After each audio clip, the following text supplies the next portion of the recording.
औज़ुबिल्लाहि मिनश्शैतानिर्रजीम बिस्मिल्लाहिर्रहमानिर्रहीम। नाज़रीन किराम, हम असल में एक इंतहा से शुरू हुए हैं और दूसरी इंतहा तक आ पहुँचे हैं। यानी हम इस तख्लीक़ कायनात के सिलसिले में हमने यहाँ से बात शुरू की थी कि सबसे पहले अल्लाह ताला ने अरवाह को पैदा किया था। अभी ये कायनात पैदा नहीं हुई थी, फिर ये कायनात एक धमाके से पैदा हुई और फिर हमने मिलियंस ऑफ ईयर्स की बात की। साइंस ने जहाँ तक हमारा साथ दिया तो 14,000 मिलियन ईयर्स पहले ये कायनात वजूद में आना शुरू हुई, फिर ज़िंदगी पैदा हुई, फिर यहाँ तक कि हयाती पैदा हुई और उसके बाद फिर हज़रत आदम अलैहिस्सलाम इनको पैदा हुए इस मादी दुनिया में। 1 मिलियन साल भी नहीं हुए।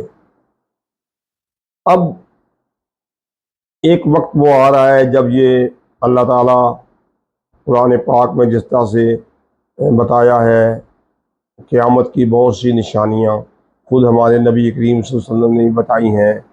बहुत कुछ ज़लज़ले और बहुत कुछ सूर फूके जाएंगे और रूई के गालों की तरह ये पहाड़ उड़ जाएंगे। तो हम यहाँ तक पहुँच गए हैं और उसके बाद अभी क़यामत आनी है और क़यामत के बाद ये ज़मीन व आसमान कैसे होंगे, ये सब इल्म गैब है जो सिवाय अल्लाह के और कोई जान नहीं सकता और हमें वहीं से कुछ रहनुमाई मिलती है। तो हम उसका मुख्तसर सा ज़िक्र करेंगे। इसमें बहुत ज़्यादा लंबी बात तो हो नहीं सकती। क़यामत के ज़लज़ले जो हैं वो तो आएंगे और उसके बाद फिर जो इंसान जो फौत हो गए हैं उनको दोबारा एक ज़िंदगी मिलेगी और उस कोई यौम हिसाब होगा। फिर उसके बाद हमें बताया गया अल्लाह ताला ने और हमारा उस पर ईमान है कि जन्नत दोज़ख वग़ैरह होंगे।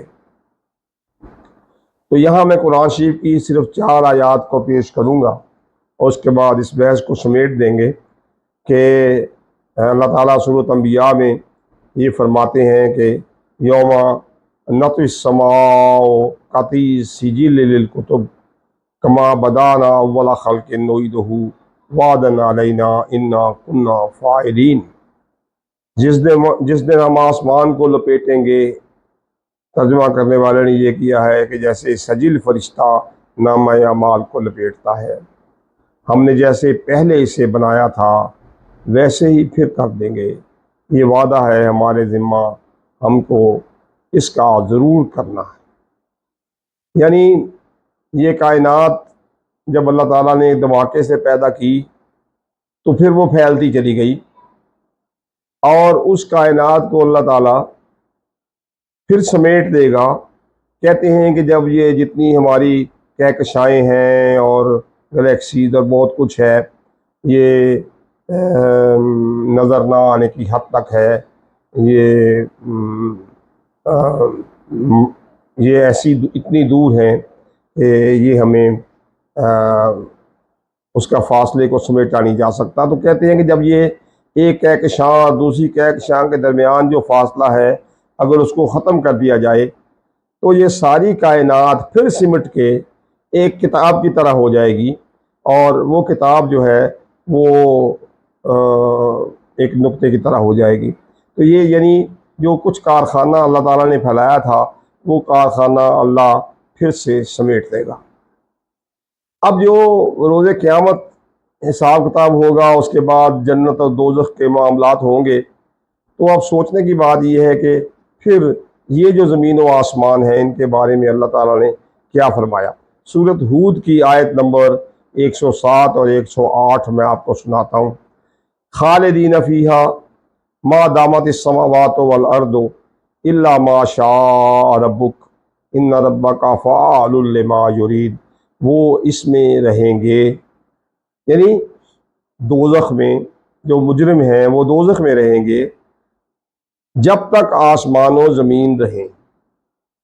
ये ज़रा नुक्ता नोट करने वाली बात है। वो इसमें रहेंगे जब तक आसमान व ज़मीन रहें, मगर जितना तुम्हारे रब ने चाहा। बेशक तुम्हारा रब जब जो चाहे करे। ये तो हुआ दोज़ख वालों का बयान। अब जन्नत वालों का बयान है अगली आयत में, व अम्मल्लज़ीना शुइदू फफिल जन्नत खालिदीन फ़ीहा मा दामत समावातु वल अर्दु इल्ला मा शा रब्बुक अताअन गैर मजजूज़। और वो जो खुश नसीब हुए वो जन्नत में हमेशा इसमें रहेंगे जब तक आसमान व ज़मीन रहें, जब तक आसमान व ज़मीन रहें, मगर जितना तुम्हारे रब ने चाहा। ये बख्शिश है, कभी ख़त्म ना होगी। ये बातें नोट करने वाली हैं। एक तो हमने ये सोचना है कि जब तक आसमान और ज़मीन रहें, वो दोज़ख वालों के बारे में भी अल्लाह ने कहा, जन्नत वाले के बारे में भी अल्लाह ने कहा, और फिर ये कहा कि मगर जितना तुम्हारा रब चाहे, और ये भी कहा कि ये बख्शिश कभी ख़त्म नहीं होगी। इससे क्या मतलब है? सूरत इब्राहीम की आयत है 48, यौम तुबद्दलुल अर्दु गैरल अर्दे वस्समावातु व बरज़ू लिल्लाहिल वाहिदिल क़हार। जिस दिन बदल दी जाएगी ज़मीन इस ज़मीन के सिवा और आसमान, और लोग सब निकल खड़े होंगे एक अल्लाह के सामने जो सब पर गालिब है। अब ये ज़मीन व आसमान बदल देने की बात हो रही है। पहले बात हुई थी कि जितनी देर ज़मीन व आसमान रहेंगे फिर जो अल्लाह चाहे, और अब यहाँ अल्लाह कह रहे हैं कि जी ये ज़मीन व आसमान बदल के नए ज़मीन व आसमान अल्लाह बना देगा।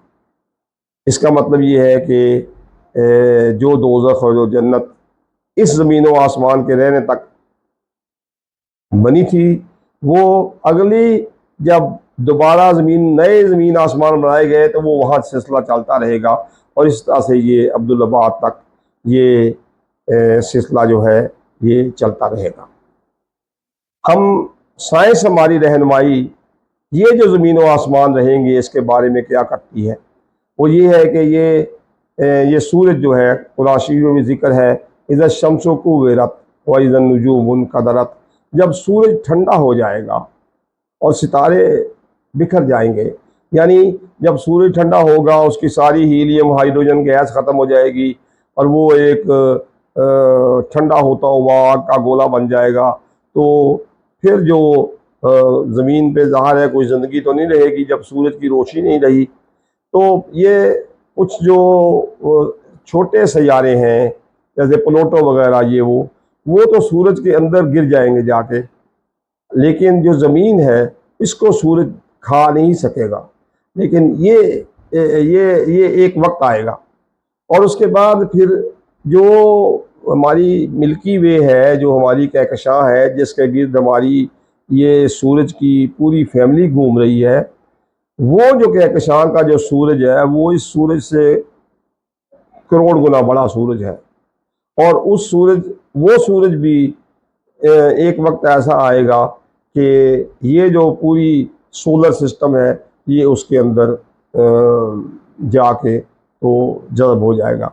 इसको भी, इस सारे काम करने के लिए भी मिलियंस ऑफ ईयर्स, 5 या 10 पता नहीं साइंसदानों ने निकाले हुए हैं, इतने मिलियंस ऑफ ईयर्स लग जाएंगे इस मौजूदा ज़मीन और आसमान और एक मिल्की वे तो इनको ख़त्म होते हुए। और उसके बाद अल्लाह ताला कहता है कि फिर मैं नए ज़मीन व आसमान बना दूँगा। तो ये जन्नत और ये दोज़ख जो है ये हमारी सोलर सिस्टम में तो शायद अल्लाह ने नहीं बनाए हुए, ये किसी इतनी बड़ी कायनात है, इतनी फैली हुई, उसमें कहीं और अल्लाह ताला ने बनाया हुआ है।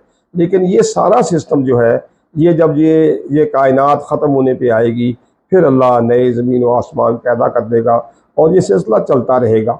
ये वो चीज़ें हैं जिसके बारे में अभी इंसान की सोच नहीं पहुंच सकती। इसलिए ये एक इंतहा से शुरू हुआ था जब अल्लाह ने अपने नूर से पहली तख्लीक यानी अरवाह की तख्लीक की थी, और उस तख्लीक के बाद एक इंसानों का अल्लाह ताला ने एक इज्तिमा भी बुलाया था अरवाह का, और उसके बाद फिर ये कायनात तख्लीक हुई और फिर कायनात चलती रही, इसमें हयाती बड़ी देर से पैदा हुई वगैरह। तो एक दूसरी इंतहा ये है कि ये सब कुछ ख़त्म हो जाएगा तो अल्लाह ताला नए सिरे से ये ज़मीन व आसमान पैदा कर देगा। ये सब चीज़ें कुरान पाक में ज़िक्र है और फिर ये सिलसिला अब्दुल आबाद तक हत्ता के चलता रहेगा। और इंशाअल्लाह ताला जब हम अल्लाह के हजूर पेश होंगे तो हम देखेंगे, और अगर हमें अल्लाह की इन बातों पे कुरान पे यकीन है तो हम इस यकीन के साथ जाएंगे कि अल्लाह ताला हमें अपने इम्तिहान में कामयाब करेगा, हमें जन्नत का सजावार ठहराएगा, और फिर हम जो भी तब्दीलियाँ ज़मीन व आसमान में होती रहेंगी वो इंशाअल्लाह हम देखते रहेंगे। और इसके बाद ये चैप्टर जो है तख्लीक़ात का, मैं यहाँ इसको बंद करना चाहूँगा। इसके बाद इंशाअल्लाह ताला हम एक नए चैप्टर के साथ आपके सामने आएंगे।